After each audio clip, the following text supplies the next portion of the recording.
Ouais, mais alors ça, en plus, ça filme mon adolescence, celui-là, donc j'ai dû le voir une dizaine de fois quand j'étais ado. Donc vous allez voir un film qui s'appelle Gozu aujourd'hui, ce soir, cette nuit.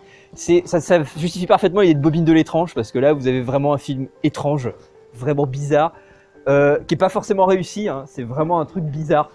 Mais il y a des trucs très réussis dedans quand même. C'est réalisé par... Vous l'avez vu peut-être, aucun de vous deux a vu, non? Si, tu as vu, ok. Oui, aussi pareil, sur un peu, voilà, ça aide beaucoup. Et c'est notamment pour les scènes de fin, je pense que ça peut prendre un peu une ampleur différente sur un petit écran. Voilà, c'est ça, c'est étrange.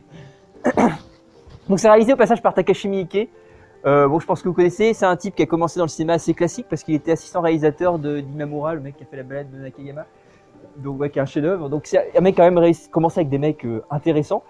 Qui a commencé à faire des films de Yakuza, hommage à Kitano notamment, hommage à Fukasaku, des films comme Rainy Dog qui va dater de 97 je crois. Et c'est en 99 qu'il a réalisé son premier film qui va faire le tour un petit peu partout des festivals et puis qui va s'exporter hors du Japon, qui est Audition, qui est vraiment un des plus gros. Ce serait génial de l'avoir, peut-être de le voir une fois ici parce que c'est un chef-d'œuvre absolu. Ouais. Peut-être plus réussi que Gozu quand même sur ouais, plus maîtrisé. Et c'est un film assez étonnant et Gozu va arriver un petit peu plus tard. Alors dans la ligne du truc, parce que Miike c'est un type qui tourne énormément, il tourne à peu près, alors à une époque il tourne 20 films à peu près par an, en court-métrage, long-métrage, il tourne de l'animation, il tourne de la publicité. Mais pas, voilà, pas jusqu'en France, ouais. Nous on en a qu'une, des petits éléments, les trucs qui fonctionnent mieux, qui passent par Cannes, souvent parce qu'il y a souvent la quinzaine des réalisateurs à Cannes. Et donc on a ce qui sort, donc notamment il y a pas très longtemps il a fait un remake de Harakiri de Kobayashi qui était plutôt intéressant.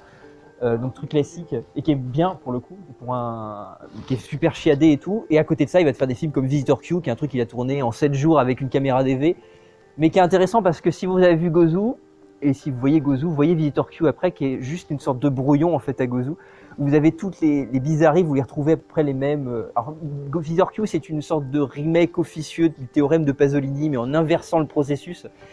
Et vous avez tous ces visuels-là, notamment vous avez une femme qui là se presse les seins, il y a des hectolitres de lait qui sortent. Vous l'avez dans Visitor Q. Donc c'est très très étrange. Le film là est particulièrement étrange. Alors ça ressemble un petit peu à Lynch dans une certaine mesure, mais avec moins de rigueur, si vous voulez, intellectuelle.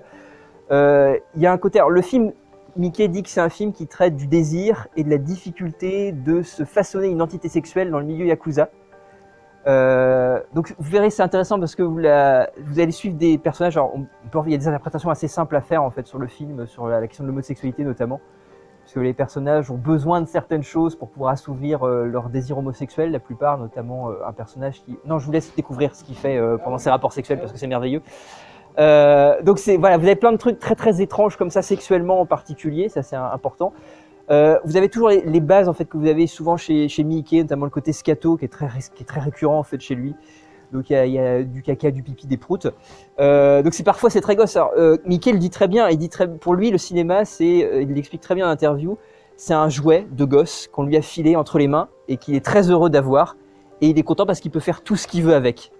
Et là vous avez un très bel exemple de film dans lequel il fait absolument tout ce qu'il veut. Et ça c'est assez dingue. Alors tout en sachant qu'il ramène.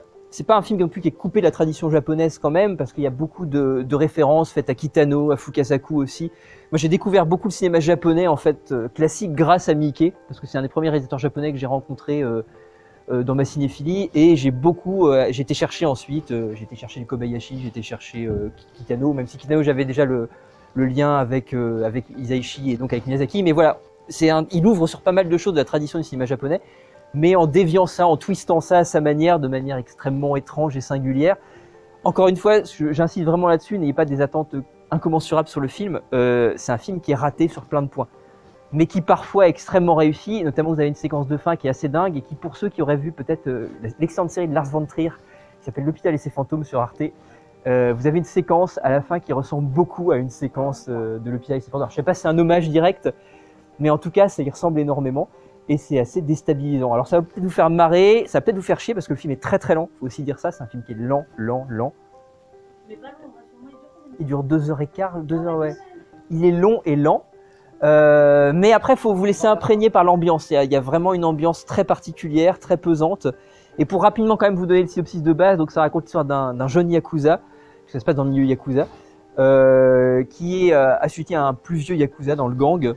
Et ce Yakuza-là, vieux, est en train de perdre la tête. Vous allez voir au début ce qu'il fait pour montrer qu'il perd littéralement la tête. Et donc le boss du clan demande à ce jeune Yakuza d'aller emmener à Nagoya, donc, qui est traité comme Twin Peaks, hein, grossièrement, d'emmener à Nagoya en fait ce vieux Yakuza pour s'en débarrasser parce qu'il devient très très gênant en fait. Et vous avez donc passage tous les acteurs que vous trouvez récurrents chez Miike. Je pense à Renji Ishibashi qui joue le boss Yakuza, qui joue toujours des personnages étranges. Il joue le vieil oncle pédophile dans Audition.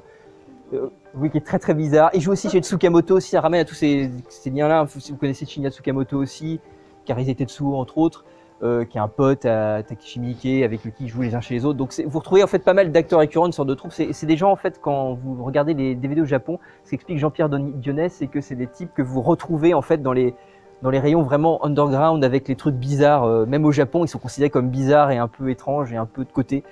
Donc là, vous allez vraiment voir un truc complètement de côté, complètement à côté. Donc je vous réitère la chose, si vous avez l'occasion, vous voyez Visitor Q après, parce que c'est intéressant de voir les deux. Moi, j'ai du mal à voir Visitor Q, il faut que je le voie en 2 ou 3 fois, parce que j'ai beaucoup de mal. C'est un film qui m'a beaucoup traumatisé jeune. Celui-là un peu moins, parce qu'il y a moins de scatophilie, de nécrophilie, tout ce que vous voulez, mixé ensemble, de viols, de trucs dégueulasses. Dans une famille, bien sûr, parce que Mickey aime bien mettre des trucs dans la famille, c'est encore plus rigolo. Celui-là est un peu moins trash, mais n'empêche qu'il se permet des trucs assez étranges et assez poussés. Voilà, je vais vous souhaiter bon courage. Oui.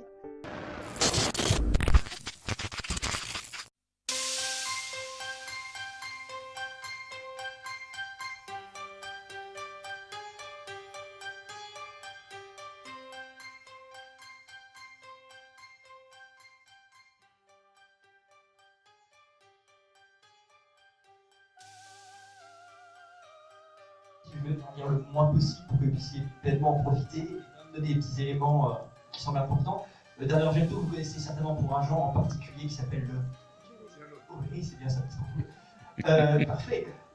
Donc le giallo, passage très rapidement, c'est un genre à part entière qui était d'abord traité par Mario Bava et que Dario Argento a repris dans la foulée. Alors lui dans sa propre identité, parce que c'est pas le giallo, si vous voulez, de Bava n'est pas celui d'Argento. C'est à la base tiré de giallo, ça veut dire jaune en italien, et c'est tiré de ces couvertures de petits romans policiers, érotiques, fantastiques. Et donc ça a été adapté dans un premier temps composé par Mario Bava, puis par Argento, avec aussi une inspiration hitchcockienne qui est aussi importante et qui fait aussi le lien entre les deux, entre le cinéma et la littérature.